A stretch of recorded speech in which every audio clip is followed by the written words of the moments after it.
അപ്പോൾ വാറിൻ്റെ അപ്ഡേറ്റുകൾ ഒന്ന് പറഞ്ഞു പോകാം നമുക്ക്. ഇന്നലെ F-35 വീണതൊക്കെ നമ്മൾ കണ്ടു. അതിനുശേഷം തിരിച്ച് അമേരിക്ക വീണ്ടും ഇറാൻ ആക്രമിച്ചു. പിന്നെ ഇറാൻ നോക്കിയിരുന്നുണ്ടായിരുന്നില്ല. ഇറാൻ അമേരിക്കയുടെ ജോർദാൻ ഓൾമോസ്റ്റ് തീർന്നിട്ടുണ്ട്. അതിനുശേഷം കുവൈറ്റും ബഹ്റൈനും വേണ്ടതുപോലെ തന്നെ വേണ്ടിയിട്ടും വേണ്ടാതെയും പറഞ്ഞ സ്ഥലങ്ങളിലൊക്കെ കൊടുത്തിട്ടുണ്ട്.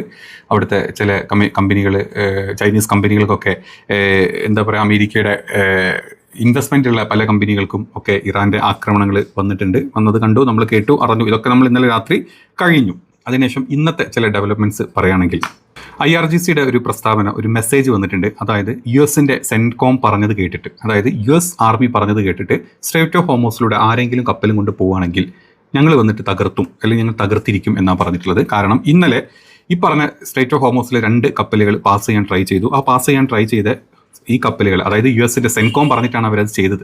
അവർ എന്താ പറയുക, US പട്ടാളം അവർക്ക് വേണ്ടിയിട്ടുള്ള സുരക്ഷ ഒരുക്കും എന്നും പറഞ്ഞിട്ട് അതിൽ കൂടെ ക്രോസ് ചെയ്യാൻ പോയതാണ്. പക്ഷേ ക്രോസ് ചെയ്യാൻ പോയത് മാത്രമേ ഓർമ്മയുള്ളൂ. ഈ അവസ്ഥയിലാണ് ഇപ്പോൾ നിൽക്കുന്നത്. ഇത് IRGC പുറത്തു വിട്ടിട്ടുള്ള ഒരു വീഡിയോ ക്ലിപ്പാണ്. അവരുടെ മൊസ്കിറ്റോ ഫ്ലീറ്റ്, അത് ഏറ്റവും ചെറിയ ബോട്ടുകളാണ്. ഇതിൽ IRGCയുടെ ആർമി സേന അങ്ങോട്ട് പോയിട്ട് ഈ കപ്പലുകൾ, അതായത് ഇവരുടെ IRGC പറഞ്ഞിട്ടും കേൾക്കാണ്ട് ഞങ്ങൾക്ക് അമേരിക്ക പ്രൊട്ടക്ഷൻ തരും എന്നും പറഞ്ഞ് പോയതാണ്. ആ പോയ കപ്പലുകൾക്ക് പറ്റിയിട്ടുള്ള അവസ്ഥയാണ് നിങ്ങളിപ്പോൾ കണ്ടുകൊണ്ടിരിക്കുന്നത്. അതിനുശേഷമാണ് IRGC ഇങ്ങനെ ഒരു കാര്യം കൂടെ പറഞ്ഞിട്ടുള്ളത്. സെൻകോമിൻ്റെ വാക്കും കേട്ടിട്ട് ആരും സ്ട്രൈറ്റ് ഓഫ് ഹോർമൂസ് ക്രോസ് ചെയ്യാൻ പോകണ്ട, ഞങ്ങൾ സമ്മതിക്കില്ല. അപ്പം ആ ഒരു മെസ്സേജ് ഇന്ന് IRGC ഇപ്പം പുറത്തോട്ട് വിട്ടിട്ടുള്ളതാണ്. ആ വീഡിയോയുടെ ബാക്കി ഭാഗം ഞാൻ ടെലഗ്രാം ചാനലിൽ ഇടാം, അതിൽ നിങ്ങൾക്ക് കാണാൻ പറ്റും. ഇനി ഇസ്രായേലി ഡിഫൻസ് മിനിസ്റ്റർ ഇന്ന് മറ്റൊരു പ്രസ്താവനയായിട്ട് വന്നിട്ടുണ്ട്. അതായത് അമേരിക്കയ്ക്ക് വേണമെങ്കിൽ ഞങ്ങൾ സഹായിക്കാം, ഞങ്ങൾ അമേരിക്കയുടെ കൂടെ യുദ്ധത്തിന് പങ്കുചേരാം എന്ന് പറഞ്ഞിട്ടുണ്ട്. സത്യത്തിൽ മെനഞ്ഞാന്നത്തെ മീറ്റിംഗ് കഴിഞ്ഞ് അമേരിക്ക ആക്രമണങ്ങൾ നടത്തി. അമേരിക്കയുടെ താഡ് സിസ്റ്റങ്ങളും പാട്രിയോട്ട് സിസ്റ്റങ്ങളും കംപ്ലീറ്റ്ലി തകർന്നു. F-35 1, 2, 3, 4, 5, 6 വെച്ച് തകർന്നുകൊണ്ടിരിക്കുകയാണ്. അമേരിക്കയ്ക്ക് കംപ്ലീറ്റ് ചെയ്യാൻ പറ്റാത്തൊരവസ്ഥ ഇത് നടന്നിട്ടുള്ളത്. ഒന്നുകിൽ അമേരിക്ക ഈ പറഞ്ഞ, അല്ലെങ്കിൽ ട്രംപും നെതന്യാഹും കൂടെ, നെതന്യാഹുവിൻ്റെ കാല് പിടിച്ചിട്ടുണ്ടോ, നിങ്ങളും കൂടെ കൂടണം, നിങ്ങൾക്ക് വേണ്ടിയിട്ട് ഞങ്ങളുമായിട്ട് വരുന്ന യുദ്ധത്തിന് ഞങ്ങൾക്ക് അടി കിട്ടിക്കൊണ്ടിരിക്കുകയാണ്, ദിവസവും ആയിരങ്ങൾ പൊടിഞ്ഞുകൊണ്ടിരിക്കുകയാണ്, ഞങ്ങളുടെ പട്ടാളക്കാർ ഇതാ ചത്ത് മലച്ചുകൊണ്ടിരിക്കുകയാണ് അവിടെ, ഇനിയും നിങ്ങൾ വന്നിട്ടില്ലെങ്കിൽ ഞങ്ങളും നിങ്ങളും തമ്മിൽ ഡീൽ അങ്ങോട്ട് നിൽക്കും എന്ന് പറഞ്ഞതായിരിക്കാനാണ് ചാൻസ്. ഇന്ന് ഇങ്ങനെ ഒരു പ്രസ്താവനയായിട്ട് ഇസ്രായേൽ വന്നിട്ടുണ്ടെങ്കിൽ, ഏതാണെങ്കിലും ഇസ്രായേൽ വന്നേ പറ്റുള്ളൂ. എന്നാൽ ഇസ്രായേലിന് വേണ്ടിയിട്ടാണ് ഈ അമേരിക്കൻ പട്ടാളം മരിക്കുന്നതും അമേരിക്കക്കാരുടെ എല്ലാ പരിപാടികളും ഗൾഫിൽ തീർന്നുകൊടുക്കുന്നതും. ഇതേ ഇസ്രായേലിൻ്റെ മൂട് താങ്ങാൻ വേണ്ടിയിട്ടാണ് ഗൾഫ് രാജ്യങ്ങൾക്ക് ഈ പറഞ്ഞ പണി ദിവസവും വാങ്ങിക്കൂട്ടിക്കൊണ്ടിരിക്കുന്നത്. ഏതാണെങ്കിലും ഇനി ഒരു കാര്യം ഉറപ്പാണ്, ഇതിലോട്ട് ഇസ്രായേലും കൂടെ ചേരും എന്നുള്ള കാര്യം ഏകദേശം ഇന്നും നാളെയൊക്കെ ആയിട്ട് നമുക്ക് മനസ്സിലാക്കാൻ പറ്റും. അതുമാത്രമല്ല, ഇസ്രായേൽ മറ്റൊരു തീരുമാനത്തിലൂടെ എത്തിയിട്ടുണ്ട്. ഇസ്രായേലും അമേരിക്കയും കൂടെ ഇറാൻ്റെ ചുറ്റുപാട് നിൽക്കുന്ന രാജ്യങ്ങൾ, അതായത് പാകിസ്ഥാൻ പോലത്തെ, തുർക്കി, പാകിസ്ഥാൻ, പിന്നെ അഫ്ഗാനിസ്ഥാൻ, ഇങ്ങനെ മറ്റ് രാജ്യങ്ങളെ കൂട്ടുപിടിച്ചിട്ട് ഇറാനിൽ കംപ്ലീറ്റ്ലി ഉപരോധം. അതായത് ആ മാർഗം പല മാർഗങ്ങളുമായിട്ട് ചൈനയിലോട്ടും പാകിസ്ഥാനിലോട്ടും അഫ്ഗാനിസ്ഥാനിലോട്ടും തുർക്കിയിലോട്ടും ഒക്കെ ഇറാൻ്റെ എണ്ണ പാസ് ചെയ്ത് പോകുന്നുണ്ട്. മറ്റ് പല വാണിജ്യ ആവശ്യങ്ങൾക്കായിട്ടുള്ള കോറിഡോർസ് ഈ പറഞ്ഞ സ്ഥലങ്ങളിലൊക്കെ ഉണ്ട്. അപ്പോൾ ഈ രാജ്യങ്ങളിൽ ത്രൂ മൊത്തം ഇറാൻ അങ്ങോട്ട് ബ്ലോക്ക് ചെയ്യാം, അതായത് ഇറാന് വലിയൊരു ഉപരോധം കൊടുക്കാം എന്നുള്ളൊരു പ്ലാനുമായിട്ടാണ് ഇപ്പം വന്നിട്ടുള്ളത്. ദ ടെലഗ്രാമാണ് ഈ ഒരു ന്യൂസ് ഇപ്പം പുറത്തോട്ട് വിട്ടിട്ടുള്ളത്. അതായത് Israel and US consider Iran land blockade, completely land, അതായത് കടൽ മാർഗം ഓൾറെഡി ഉപരോധങ്ങളുണ്ട്, ലാൻഡ് മാർഗം കൂടി ഉപരോധങ്ങൾ കൊടുക്കാം എന്നാണ് വിചാരിച്ചിട്ടുള്ളത്. പക്ഷേ ഇത് അത്ര എളുപ്പമുള്ള കാര്യമില്ല. കാരണം ഇറാൻ്റെ എണ്ണ യൂസ് ചെയ്യുന്ന പല രാജ്യങ്ങളുമാണ് ഈ ചുറ്റുപാട് നിൽക്കുന്നത്. ഇതിലൂടെ തന്നെയാണ് ചൈനയിലോട്ടും ഈ പറഞ്ഞ കാര്യങ്ങളൊക്കെ പോകുന്നത്. അപ്പം ഇത്തരത്തിലുള്ളൊരു ലാൻഡ് ബ്ലോക്കേഡ് വന്നു കഴിഞ്ഞാൽ അത് ചൈനയ്ക്കും എഫക്റ്റ് ചെയ്യും, റഷ്യക്ക് എഫക്റ്റ് ചെയ്യും, പിന്നെ ഈ പറഞ്ഞ രാജ്യങ്ങൾക്കൊക്കെ എഫക്റ്റ് ചെയ്യും. അപ്പം ഇസ്രായേലിന് വേണ്ടിയിട്ടും അതുപോലെ അമേരിക്കയ്ക്ക് വേണ്ടിയിട്ടും ഈ രാജ്യങ്ങൾ പണിയെടുക്കാൻ തീരുമാനിച്ചു കഴിഞ്ഞാൽ ഈ രാജ്യങ്ങൾക്കും 8ന്റെ പണി കിട്ടും എന്നുള്ളതാണ് ഇതിൻ്റെ സത്യം. അപ്പോൾ യുദ്ധം മറ്റൊരു തലത്തിലോട്ട്, അതായത് കരയുദ്ധം നേരിട്ട് ചെയ്യാൻ ഇവരെ കൊണ്ട് പറ്റില്ല. അതുകൊണ്ട് തന്നെ ഇത്തരത്തിലുള്ള ഉപരോധങ്ങൾ കൊടുക്കുക എന്നുള്ളത് മാത്രമേ ഇനി രക്ഷയുള്ളൂ. അതല്ലാണ്ട് ഞങ്ങൾക്ക് നെരുപ്പിട്ട് അടി കിട്ടുന്നുണ്ട് അമേരിക്കക്കും അമേരിക്കൻ്റെ ബേസുകൾക്കും. ഇനി ഇത്തരത്തിലുള്ള ചില ഗിമിക്കുകൾ കാണിച്ച് ഇറാനെ തടുക്കാൻ പറ്റൂ എന്നാണ് അമേരിക്കയുടെ വിചാരം. പക്ഷേ ഇറാൻ ഇതിലൊന്നും വിൽക്കാൻ പോകുന്നില്ല. നിങ്ങൾ അവിടെ എന്ത് ഉപരോധം കൊണ്ടിട്ട് കഴിഞ്ഞാലും അവന്മാരെ നിങ്ങൾ അടിക്കേണ്ടതിൻ്റെ മാക്സിമം അടി നിങ്ങൾക്ക് കിട്ടും. ഇന്നലെ മെനഞ്ഞാന്നും ഇത്രയും യുദ്ധവിമാനങ്ങൾ, F-35 പോലത്തെ യുദ്ധവിമാനങ്ങൾ അവിടെ തകരാനുള്ള കാരണം പറഞ്ഞിട്ട് CNN-ൻ്റെ അതുപോലെ തന്നെ ഫോക്സ് ന്യൂസിൻ്റെ ഒക്കെ മുൻ അവതാരകയുണ്ട്. പുള്ളി ഇന്നലെ ഒരു ട്വീറ്റ് ചെയ്തിട്ടുണ്ടായിരുന്നു. ആ ട്വീറ്റിൽ കറക്റ്റായിട്ട് പറയുന്നുണ്ട് ഇറാൻ ഇപ്പോൾ യൂസ് ചെയ്യുന്ന ചില പ്രത്യേക വാർഹെഡ് ഘടിപ്പിച്ചിട്ടുള്ള മിസൈലുകളെ പറ്റി. ഇതുവരെ കാണാത്ത തരത്തിലുള്ള വാർഹെഡുകൾ ഘടിപ്പിച്ചിട്ടുള്ള മിസൈലുകളെ പറ്റിയിട്ടുള്ള ചില എന്താ പറയുക ന്യൂസുകൾ, ഒരു ട്വീറ്റ് വന്നിട്ടുണ്ട്. അത് ഭയങ്കര ഇൻട്രസ്റ്റിംഗ് ആണ്. അമേരിക്കക്ക് പിടിക്കാൻ പോലും പറ്റാത്ത രീതിയിലാണ് പുതിയ തരത്തിലുള്ള ഇറാൻ്റെ മിസൈലുകൾ. അതായത് ഇറാൻ ഒരു സമയത്ത് ഒരു ബേസിലൊക്കെ 10 മിസൈൽ വിട്ട് കഴിഞ്ഞാൽ 8 അമേരിക്ക, ചിലപ്പം 7 അമേരിക്ക അവിടെ ഇന്റർസെപ്റ്റ് ചെയ്യുന്നുണ്ടാവും, അല്ലെങ്കിൽ ഗൾഫ് രാജ്യങ്ങൾ ഇന്റർസെപ്റ്റ് ചെയ്തിട്ടുണ്ട്. പക്ഷേ ബാക്കി വരുന്ന ഒരു പ്രത്യേക തരം വാർഹെഡുകൾ ഘടിപ്പിച്ച മിസൈലുകളെ ഇവർക്ക് പിടിക്കാൻ പറ്റുന്നില്ല. ആ മിസൈലുകളാണ് ഡയറക്റ്റ് പോയിട്ട് ഈ പറഞ്ഞ വിമാനങ്ങളെ തകർക്കുന്നതും ഹാങ്ങറുകൾ തകർത്ത് കളയുന്നതും ബേസുകൾ തകർത്ത് കളയുന്നതും. അപ്പോൾ അത് ഏതാണ് എന്നാണ്, ഈ പുതിയ തരം മിസൈലുകൾ ഏതാണ് എന്നാണ് ഇന്നലെ എക്സ്പ്ലെയിൻ ചെയ്ത് തന്നിട്ടുള്ളത്. നമുക്കന്ന് കണ്ടിട്ട് വരാം. അപ്പോൾ ഇതാണ് ആ ഒരു ട്വീറ്റ്. ഈ ട്വീറ്റ് ചെയ്ത ആളുടെ പേര് റിക് സാൻസർ എന്നാണ്. ഇയാളാണ് പറഞ്ഞ CNN-ൻ്റെയും ഫോക്സ് ന്യൂസിൻ്റെയും MSNBC-ൻ്റെയും അതുപോലെ തന്നെ RT അമേരിക്കയുടെ ഒക്കെ മുൻ ജേർണലിസ്റ്റ് ആയിരുന്നു. പുള്ളി പറഞ്ഞിട്ടുള്ള ഇത് പ്രത്യേകതരം ഇത്തരം മിസൈലുകളാണ്, വെറും ഒരു നിശ്ചിത പാരാബോളിക് പാത മാത്രം പിന്തുടരാണ്ട് ഇത് അന്തരീക്ഷത്തിലേക്ക് വീണ്ടും പ്രവേശിക്കുമ്പോൾ, അതായത് ചില മാറ്റങ്ങൾ വരുന്നുണ്ട്, താഴ്ചയിലും ഉയർച്ചയിലൊക്കെ മാറ്റങ്ങൾ വരുത്താറുണ്ട്. ഇത് വീണ്ടും അന്തരീക്ഷത്തിലൊക്കെ വരുമ്പോൾ ഇതിൻ്റെ സ്പീഡിൽ ഭയങ്കരമായിട്ട് ചേഞ്ച് വരുന്നു, ഇത് പലതരം ഡയറക്ഷനിൽ പോകുന്നു. ഇതിനെ കണ്ടുപിടിക്കാൻ പോലും അമേരിക്കയുടെ താഡനോ അല്ലെങ്കിൽ പാട്രിയോട്ടിനോ പറ്റുന്നില്ല. ഇത്തരം ഈ ഒരു ദിശ മാറ്റുന്ന പല രീതിയിലാണ് ഈ മിസൈലുകൾ ദിശ മാറ്റുന്നത് എന്നാണ് പുള്ളി പറഞ്ഞിട്ടുള്ളത്. അതുകൊണ്ട് തന്നെയാണ് ഇപ്പം ഇവിടുത്തെ 4000, 5000, 6000 ഒക്കെ കോടി ചെലവ് വരുന്ന താഡ് സിസ്റ്റങ്ങളൊക്കെ ഇല്ലാണ്ടായി പോകുന്നത്. ഈ ഒരു താഡ് സിസ്റ്റം അവിടെ വീണ്ടും എന്താ പറയുക ഇൻസ്റ്റാൾ ചെയ്യണമെങ്കിൽ ഏകദേശം 4 to 5 years എടുക്കുന്ന പറഞ്ഞത്. അത് അല്ലുദൈദിലും തകർത്തു, ജോർദാനിൽ തകർത്തു, കുവൈറ്റിൽ തകർത്തു, ഇറാഖിൽ തകർത്തു, ഈ സ്ഥലത്തൊക്കെ ഒമാര് തകർക്കുന്നത്. അപ്പോൾ ഇത് തകർക്കുന്നത് ഇത്തരത്തിലുള്ള വാർഹെഡുകൾ ഘടിപ്പിച്ചിട്ടുള്ള പുതിയ സാങ്കേതിക വിദ്യ കൊടുത്തിട്ടുള്ള മിസൈലുകളാണ് എന്നാണ് ഇതിൽ പറഞ്ഞിട്ടുള്ളത്. ഈ മിസൈലിൻ്റെ പേരും കൂടെ പറയുന്നത് ഹജ് കാസിം എന്നാണ്. ഈ ഒരു മിസൈലിൻ്റെ പേര് പറഞ്ഞിട്ടുള്ളത്. ഇതൊരു ഹജ് കാസിം എന്ന് പറഞ്ഞ ഒരു ബൂസ്റ്ററാണ്, ഒരു വാർഹെഡ് ബൂസ്റ്റർ ആയിട്ടാണ് ഇവർ കാണിക്കുന്നത്. ഫത്തഹ് മിസൈലിന് സമാനമായിട്ടുള്ള ഡിസൈനുകളാണ് ഇതിനുള്ളത്.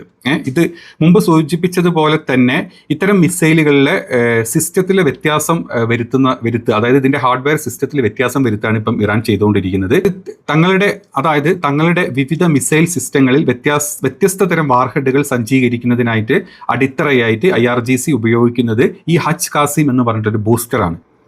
ഇന്നലത്തെ ആക്രമണങ്ങളിലും ഇതേ ബൂസ്റ്ററാണ് ഉപയോഗിച്ചിട്ടുള്ളത് എന്നാണ് പുള്ളി പറഞ്ഞിട്ടുള്ളത്. അതായത് ഇതിൻ്റെ പുതിയതും നൂതനവുമായിട്ടുള്ള ഒരു വാർഹെഡ് ആണ് ഘടിപ്പിച്ചിരിക്കുന്നത്. അതുമാത്രമല്ല ഫത്തഹ് മിസൈലുകളിൽ ഉപയോഗിച്ചിരിക്കുന്ന വാർഹെഡുകളുമായിട്ട് വ്യക്തമായിട്ടുള്ള സാദൃശ്യം പുലർത്തുന്ന വികസിത ഡിസൈൻ സവിശേഷതകളാണ് ഈ ഒരു വാർഹെഡിൽ നമുക്ക് കാണാൻ പറ്റുന്നത് എന്നാണ് എക്സ്പ്ലെയിൻ ചെയ്തിട്ടുള്ളത്.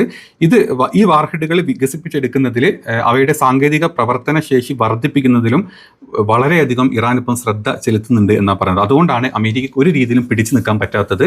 അതുമാത്രമല്ല ഈ ഒരൊറ്റ റീസൺ കൊണ്ട്, അതായത് ഈ യുദ്ധം ഇങ്ങനെ മുന്നോട്ട് പോകുകയാണെങ്കിൽ അമേരിക്കയുടെ കാര്യം വളരെ പരിതാപകരമാവും എന്നുള്ളത് കൊണ്ടാണ് ട്രംപ് ഇപ്പം പല രീതിയിലും ഡയറക്ട്ലി അല്ലാതെ ഇൻഡയറക്ട്ലി ഇറാനുമായിട്ട് പുതിയ ഡീലിനും കരാറിനും ട്രൈ ചെയ്തുകൊണ്ടിരിക്കുന്നത്. ഈ ഒരു കാരണം കൊണ്ട് മാത്രമാണ്. അതായത് ഇറാൻ്റെ മിസൈൽ സിസ്റ്റങ്ങൾ ഒരു രീതിയിലും കണ്ടുപിടിക്കാൻ അമേരിക്കയ്ക്ക് പറ്റുന്നില്ല. ഇനി അമേരിക്ക 1-2 മിസൈലുകളുടെ ഐഡിയകൾ അതിൻ്റെ സാങ്കേതിക വിദ്യ കണ്ടുപിടിക്കുമ്പോഴേക്കും ഇറാൻ അടുത്ത വാർഹെഡ് ബൂസ്റ്ററുമായിട്ട് വരിക, അതിൽ വേറെ എന്തെങ്കിലുമൊക്കെ ചേഞ്ചസ് വെച്ചിട്ട് സംഭവം വിട്ടുകൊണ്ടിരിക്കുക. അതുകൊണ്ടാണ് കഴിഞ്ഞ 4 മാസമായിട്ടും 2 ദിവസം കൊണ്ട് തീർത്ത് കളയാമെന്നും പറഞ്ഞു വന്നിട്ടുള്ള ഇറാനെ തീർക്കാൻ പറഞ്ഞു വന്നിട്ടുള്ള അമേരിക്കയ്ക്കും ഇസ്രായേലും ഈ പറഞ്ഞ ഗൾഫ് രാജ്യങ്ങൾക്ക് മൊത്തത്തിലും, അതായത് 5-8 രാജ്യങ്ങൾ കൂടി നിന്ന് ചുറ്റും നിന്ന് അടിച്ചുകൊണ്ടിരിക്കുക. അതിൻ്റെ ഇടയ്ക്ക് സമുദ്ര ഉപരോധങ്ങളുണ്ട്, ബാക്കി എല്ലാ പ്രശ്നങ്ങളും അവിടെ നടക്കുന്നുണ്ട്. എന്നിട്ടും ഇറാനെ തറ പറ്റിക്കാൻ ഇവരെ കൊണ്ട് പറ്റുന്നില്ല. കുറേ ആൾക്കാരെ കൊല്ലുന്നു, കുറേ ആൾ മരിക്കുന്നു, കുറേ നേതാക്കൾ മരിക്കുന്നു. എന്നിട്ടും ഒരു അംശം പോലും ഇറാൻ യുദ്ധത്തിൽ നിന്ന് മാറി നിൽക്കുന്നു ഇറാൻ പറഞ്ഞിട്ടില്ല. അമേരിക്കയാണ് അങ്ങോട്ട് പലവട്ടം പോയി കാല് പിടിച്ചിട്ട് നമുക്ക് ഡീലിലോട്ട് വരാം, പാകിസ്ഥാനുമായിട്ട് ഡീലിലോട്ട് വരാം, ഖത്തറുമായിട്ട് ഡീലിലോട്ട് വരാം, ഒമാനുമായിട്ട് ഡീലിലോട്ട് വരാം. ഇതുവരെ ഇറാൻ്റെ ഏതെങ്കിലും ഒരു നേതാവ് പറഞ്ഞോ ഡീല് വേണമെന്ന്? ഞങ്ങൾക്ക് ഡീലൊന്നും വേണ്ട, നിങ്ങളിങ്ങനെ പറയുന്നുണ്ടെങ്കിൽ ഒക്കെ ഞങ്ങൾ വേണമെങ്കിൽ ഒരു ഡീലിൽ വന്നേക്കാം, അതല്ലാണ്ട് ഞങ്ങൾക്ക് ഒരു ഡീലും വേണ്ട, ഇങ്ങനെ തന്നെ പോട്ടെ. അവിടുത്തെ ജനങ്ങൾ പറയുന്നുണ്ടോ? ഇല്ല, ജനങ്ങളും പറയുന്നുണ്ട് ഇങ്ങനെ തന്നെ പോട്ടെ, യുദ്ധമായിട്ട് തന്നെ പോട്ടെ, അടിച്ച് തീരട്ടെ. അതാണ് ഇറാൻ്റെ കയ്യിലുള്ള ഒരു സൂപ്പർ പവറായിട്ട് മാറിക്കൊണ്ടിരിക്കുകയാണ് ഇറാൻ ഇപ്പം. ഒരു അമേരിക്കയും ഒരു ഇസ്രായേലും ഒരു തേങ്ങാപ്പിണ്ണാക്കും വേണ്ട, ഞങ്ങൾ മതി എന്നുള്ളൊരു സൂപ്പർ പവർ ഏരിയയിലോട്ട് ഇറാൻ വന്നുകൊണ്ടിരിക്കുകയാണ്. ഇക്കൂട്ടത്തിൽ തന്നെ ചില വാർത്തകൾ വീണ്ടും വരുന്നുണ്ട്. ഇറാൻ്റെ ന്യൂക്ലിയർ പദ്ധതികൾ ഏകദേശം കഴിയാറായിട്ടുണ്ട്. അടുത്ത് തന്നെ ഇറാൻ അവരുടെ ന്യൂക്ലിയർ വെപ്പൺ റിലീസ് ചെയ്യുമെന്നും പറഞ്ഞിട്ടുള്ള ചില വാർത്തകൾ വരുന്നുണ്ട്. സത്യാവസ്ഥ നമുക്കറിയില്ല. അതായത് ഒക്കെ ഒരു എന്താ പറയുക, ഒക്കെ വന്നു തന്നെ നമ്മൾ അറിയണം. ഇറാൻ്റെ കാര്യം ആർക്കും ഒന്നും പറയാൻ പറ്റുന്നില്ല ഇറാൻ്റെ ഉള്ളിൽ നടക്കുന്നത് എന്താണെന്നുള്ളത്. അതുമാത്രമല്ല ഇന്നലെ ഈജിപ്തിൽ ഒരു എന്താ പറയുക ഡ്രോൺ വന്ന് തകർത്ത് നമ്മൾ കണ്ടിരുന്നു. ഡ്രോൺ വന്ന് അമേരിക്കയുടെ ഒരു കപ്പൽ വന്ന് തകർക്കുന്നുണ്ട്. അപ്പം അത് ഇറാൻ്റെതാണ് ആദ്യം പറഞ്ഞു, പിന്നെ ഹൂത്തികളുടെയാണെന്ന് പറഞ്ഞു. സത്യത്തിൽ ഇറാനും ഹൂത്തികളും എല്ലാം ചെയ്തത് അത് ഇസ്രായേലാണ് ചെയ്തത്. കാരണം ഈജിപ്തിനെയും ഇറാനെയും തമ്മിൽ അടുപ്പിക്കാനുള്ള ഇസ്രായേലിൻ്റെ ഒരു തന്ത്രം മാത്രമാണെന്നാണ് ഇപ്പോൾ അബ്ബാസ് അറാച്ചി ഇന്ന് രാവിലെ വന്ന് പറഞ്ഞിട്ടുള്ളത്. അതായത് ഈജിപ്ത് ഞങ്ങളുടെ സൗഹൃദ മേഖലയിലുള്ള ഒരു പ്രധാന പങ്കാളി മാത്രമാണ്. അതിൻ്റെ സുരക്ഷ, അതായത് ഈജിപ്തിൻ്റെ സുരക്ഷ ഞങ്ങൾക്ക് ഏറ്റവും പ്രധാനപ്പെട്ട ഒരു കാര്യമാണ്. അപ്പോൾ പ്രാദേശിക സമാധാനം തകർക്കാൻ ലക്ഷ്യമിട്ടുകൊണ്ട് ഇസ്രായേൽ നടത്തുന്ന ഇത്തരത്തിലുള്ള പരിപാടികൾ, നമ്മൾ പറഞ്ഞു കഴിഞ്ഞാൽ പരിപാടികൾ, വ്യാജ ആക്രമണങ്ങളും എത്രയും പെട്ടെന്ന് നിർത്തിക്കൊള്ളുക, അതല്ലെങ്കിൽ ഞങ്ങൾ വീണ്ടും ഞങ്ങളായിട്ട് അങ്ങോട്ട് കയറി അടിക്കേണ്ടി വരും എന്നാണ് വ്യക്തമായിട്ടുള്ള ഒരു ഭാഷ അബ്ബാസ് അറാച്ചി ഇന്നലെ ഒന്ന് പറഞ്ഞിട്ടുണ്ട്. അതായത് ഇവന്മാരെ തമ്മിൽ അടുപ്പിക്കാൻ വേണ്ടിയിട്ട് ഏത് വൃത്തികെട്ട കളിയും അമേരിക്കയും അതുപോലെ തന്നെ ഇസ്രായേലും ആ എന്താ പറയുക, ഹെപ്സ്റ്റീൻ കൊലയാളികൾ പെണ്ണുങ്ങളെ അല്ലെങ്കിൽ ചെറിയ കുട്ടികളെ കൊടുത്ത് അതിൽ നിന്ന് കിട്ടുന്ന സുഖത്തിൽ രാജ്യം ഭരിക്കുന്ന, ലോകം ഭരിക്കുന്ന ലോക നേതാക്കളെ ഇങ്ങനെ ബ്ലാക്ക് മെയിൽ ചെയ്തിരിക്കുന്ന ഈ 2 ഫ്രോഡുകളും, ജഗരാജ ഫ്രോഡുകളും ചെയ്യും എന്നുള്ളത് വ്യക്തമായിട്ട് ഇറാൻ അറിയാം. അതുകൊണ്ട് തന്നെ ഇറാൻ ഇപ്പോൾ വന്നിട്ട് ഇക്കാര്യം പറഞ്ഞിട്ടുള്ള ഈജിപ്തിനോട്, ഈജിപ്ത് ഞങ്ങളല്ല ചെയ്തത് നിങ്ങളൊക്കെ ഇങ്ങനെ കൊണ്ട് നടക്കുന്ന ഇസ്രായേൽ തന്നെയാണ്, നമ്മളെ തമ്മിൽ അടുപ്പിക്കുക എന്നുള്ളത് മാത്രമാണ് ഇവന്മാരുടെ ലക്ഷ്യം എന്ന് അബ്ബാസ് അറാച്ചി ഇന്ന് പുലർച്ചെ വന്നിട്ട് ഒരു പ്രസ്താവനയും കൂടെ പറഞ്ഞിട്ടുണ്ട്. അപ്പോൾ യുദ്ധം ഇങ്ങനെ അതിൻ്റെ വഴിയിലൂടെ പോകുന്നുണ്ട്. ഒരിക്കലും നല്ല വാർത്തകളല്ല, യുദ്ധം മൂർച്ഛിക്കുന്ന രീതിയിലുള്ള വാർത്തകൾ മാത്രമാണ് ഇപ്പം വരുന്നത്.